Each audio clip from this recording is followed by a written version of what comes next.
কন্যা রাশির জাতক জাতিকা। দর্শক বন্ধুরা নমস্কার। জয় মা ভদ্রকালী। কন্যা রাশির অধিপতি গ্রহ বুধ। ভাবাবেগের রাশি। উক্ত রাশির জাতক জাতিকাদের মুখশ্রীতে প্রতিফলিত রয়েছে সৌম্যভাব। স্মৃতিশক্তির প্রখরতায় এরা অনেক বিষয় কণ্ঠস্থ করতে সমর্থ হয়।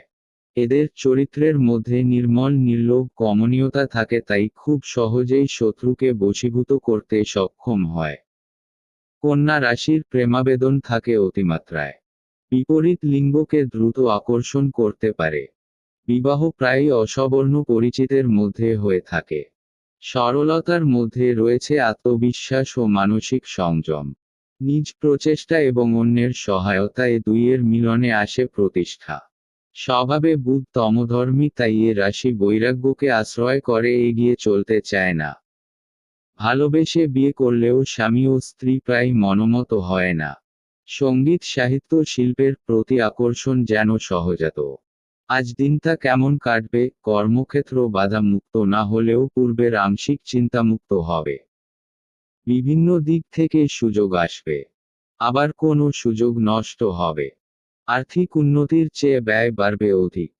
আত্মীয়ের সাথে মনোমালিন্য, কোনো ছোট ঘটনা মানসিক শান্তি নষ্ট করবে। গুণী ব্যক্তির সাহায্য লাভ, কোনো গুণের জন্য সম্মানিত হবেন। আত্মীয় কিংবা বন্ধু গৃহে বেড়াতে যাবেন। শারীরিক আমেজ নষ্ট হবে। প্রেমিক প্রেমিকাদের মানসিক শান্তির অভাব থাকবে, তবে প্রীতির সম্পর্ক মধুর হয়ে উঠবে।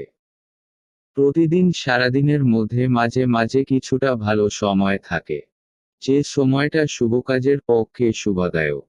সেই সময়ের মধ্যে শুভকাজ করলে শুভই হবে একথা জোর দিয়ে বলা যায় না, কারণ বিভিন্ন রাশি গ্রহ নক্ষত্র ইত্যাদির উপর শুভ ফলের মাত্রা কম বেশি হয়ে থাকে। তবুও কিছুটা শুভ ফল আশা করা যায়। যেমন অমৃতযোগ ও মহেন্দ্রযোগ। এই যোগে যে কোনো শুভকাজে বেরলে সাধারণভাবে শুভ ফললাভ হয়ে থাকে।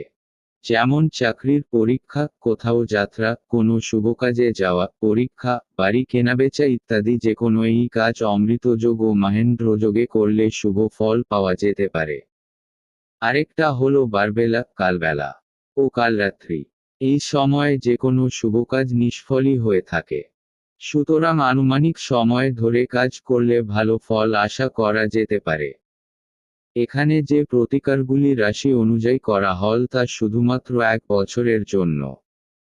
প্রতিকারগুলি আমার মনগড়া কোনো কথা নয়। বিভিন্ন সময়ে ভারতের নানা প্রান্তে ভ্রমণকালীন পথচলতি সাধুসঙ্গের